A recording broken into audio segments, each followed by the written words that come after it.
Professor João, muito boa noite. Meu nome é Márcio e vamos aqui hoje fazer uma entrevista referente ao seguinte assunto: os papéis da educação para as mídias em relação aos processos de democratização nos meios de comunicação. Tudo bem, professor? Muito boa noite. Boa noite, Márcio. Pode começar. Bom, a nossa primeira pergunta é a seguinte: qual é a relação entre a democracia e a comunicação no Brasil? Tá, a história das comunicações do Brasil tem sido uma história do lobby das empresas de comunicação. A opção pelo predomínio comercial no setor vem desde os anos 30, quando foi definida a exploração privada das concessões de radiodifusão. Não era a única opção na época, mas, por exemplo, a Inglaterra optou por uma exploração pública. Tá, isso é uma coisa meio complicada. Então, o Brasil sempre buscou aí vender produtos, tá? Não Certo. fazer só transmissão. Certo. Bom, existe alguma coisa na Constituição brasileira a respeito da regulamentação das comunicações? Tá, a Constituição de 1988 incorporou a duras penas e a despeito das e muitas polêmicas, o Estatuto Público como parâmetro da regulamentação das comunicações. Mas a maior parte do capítulo da comunicação social até hoje não foi regulamentada, que aí o pessoal está tentando até voltar a regulamentar aí nas últimas sessões. Entre os esquecidos está o parágrafo 5 do artigo 220, que proíbe a formação de monopólios ou oligopólios dos meios de comunicação. E isso acontece no Brasil até hoje. Legal. Bom, em sua opinião, qual o papel da mídia em relação à educação? Tá.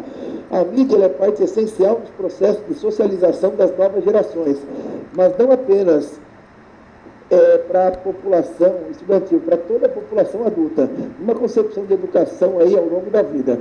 Trata-se de elementos essenciais dos processos de produção, reprodução, transmissão da cultura, pois as mídias fazem parte da cultura contemporânea e nela desempenham papéis que cada vez mais são importantes para a formação aí de um cidadão crítico e muitas vezes para a área educacional. Tá? Então, ela é imprescindível para o exercício da cidadania. Legal, legal. Bom, falando sobre a censura pode de alguma forma prejudicar o uso das mídias de comunicação no fator educacional? Tá? A censura, como instituição e prática, ela deve ser criticada e combatida, sempre de forma permanente. Atualmente, ela está sendo responsabilizada aí pela entre-safra cultural de comunicação humana, tá? Que nós estamos atravessando. Então, o pessoal não vê muita cultura na televisão, os caras só veem propaganda, tá? Muito sensacionalismo e pouco conteúdo. Mas existem outras formas também de buscar educação, não é só através das mídias, as pessoas podem utilizar bons livros e aí fazendo uma leitura e assim conseguir mais educação. Então, não é bom a censura, mas ela não é a principal culpada.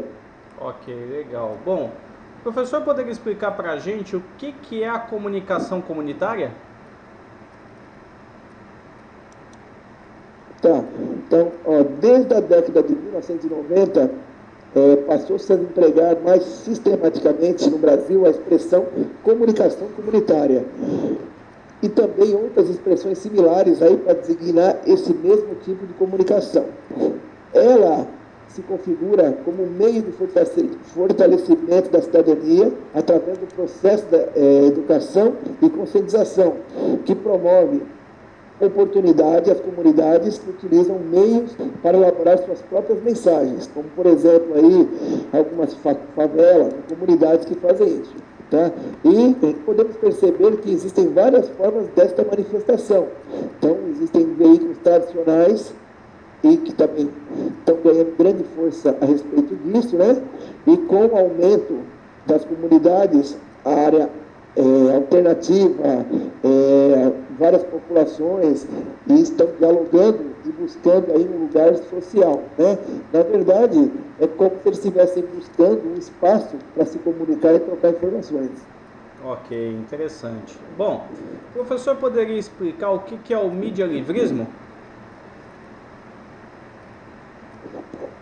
Tá.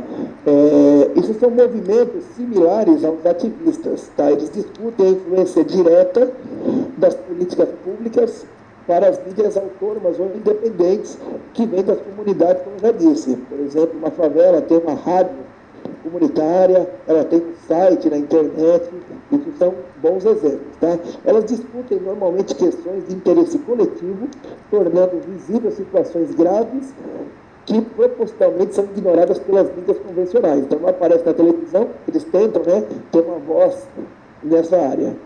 Ok, interessante. Bom, como que o professor acredita que a educação pode ajudar na democratização dos meios de comunicação? Tá, em minha opinião, esse é um problema cultural. Lógico que o Brasil ele possui bons programas educacionais. Podemos dar um exemplo aí, o Castelo Rá-Tim-Bum da TV Cultura, que até hoje é apresentado, o Telecurso da TV Globo, entre outros. Tá? Mas o problema encontra-se nas cabeças das pessoas que definem as regras.